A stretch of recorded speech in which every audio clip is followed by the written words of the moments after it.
இன்னைக்கு தேசத்துல உபவாச ஜபம் நிறைய இடத்துல இல்லை. ஆனா இன்னைக்கு நீங்க உபவாச ஜபத்துக்கு வந்திருக்கீங்க. ரொம்ப பெருமையா, ரொம்ப சந்தோஷமா கூட இருக்கு. சரி, இன்னைக்கு நான் உங்களை தேற்றுகிற வண்ணமா ஆண்டவர் என்னோட கொடுத்த அந்த சின்ன வசனத்தை உங்களோட பகிர்ந்து கொள்வோம்.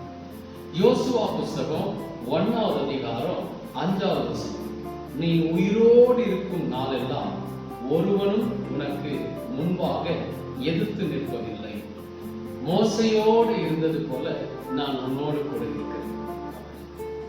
எவ்வளவு என்கரேஜ் ஆன வார்த்தை தான். ஒரு சோர்ந்து போன ஒரு மனுஷனை பார்த்து நான் இருக்கிறப்பா கூட, நீ தைரியமா இருப்பா, உன் வாழ்க்கையில எதுக்குப்பா நீ இவ்வளவு பிரச்சனையை பார்த்து நீ மறந்து போற, உன் பிரச்சனையில உன் பக்கத்துல உன் கூட நான் இருக்கிறேன் அப்படின்னு சொல்லி என்கரேஜ் பண்ணி பேசுற நபர்கள் ரொம்ப குறைவு. ரொம்ப குறைவு. இந்த யோசுவா புஸ்தகத்துல இந்த யோசுவா கூட தன்னுடைய வாழ்க்கையில சோர்ந்து போன ஒரு மனநிலையில இருக்கு. இன்னைக்கு இந்த உபவாச கொள்கைக்கு நீங்க கூட சோர்ந்து போன மனநிலையில வந்திருக்கலாம்.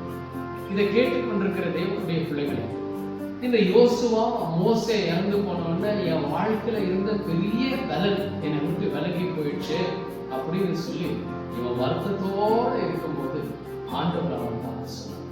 இந்த உபவாச ஜபத்திற்கு வந்திருக்கிற நீங்க கூட உங்களுடைய வாழ்க்கையில் நிறைய விஷயத்தை குறித்து சோர்ந்து போயிருக்கலாம்.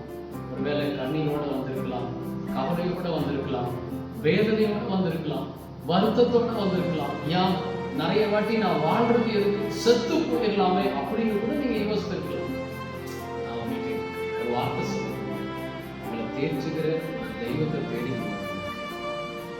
அவர் உங்களை விசாரிக்கிறவர் ஆனபடியினால உங்களுடைய கவலைகளை எல்லாம் அவர் மேல வைத்து என்ன சொன்னார் தெரியுமா?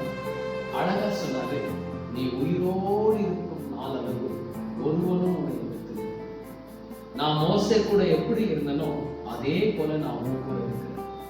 இதை கேட்டுக்கொண்டிருக்கிற தேவனுடைய பிள்ளைகள், இன்னைக்கு எத்தனையோ பேர் கல்யாணம் பண்ணி கடைசி வரையும் நான் உன் கூட தான் இருப்பேன் அப்படின்னு சொல்லி கைவிட்டு டைவர்ஸ் வாங்கி ஓடி போனவங்க நிறைய பேர் இருக்கு. அந்த மாதிரி கேட்டகரி இயேசு கிடையாது. ஆண்டவர் உங்களோட இருக்கிற அப்படின்னு சொல்லிட்டா உங்க கூட இருப்பார். உங்களை விட்டு விலக மாட்டேன் அப்படின்னா அவர் விலக மாட்டார். எப்படின்னா அவர் உங்களை விட்டு விலக மாட்டார். நம்ம கூட இயேசுவை எந்த சூழ்நிலையிலும் விட்டு விலகாது. நம்ம ஆண்டவர் யார்? நம்முடைய இருதயங்களை தேற்றுகிறவர், நமக்கு சமாதானத்தை தருகிறவர், நம்மை ஆறுதல் படுத்துகிறவர், நம்முடைய துக்கத்திலிருந்து நம்மளை வெளியே கொண்டு வருகிறவர். ஆதலால தைரியமா அவரை நம்புங்க. உங்களுடைய கவலைகளை அவருக்கு தெரியப்படுத்துங்க. இந்த உபவாசம் உங்களுடைய வாழ்க்கையில் ஒரு பெரிய மாற்றத்தை கொண்டு வரும். கர்த்தர் உங்களை ஆசீர்வதிப்பார்.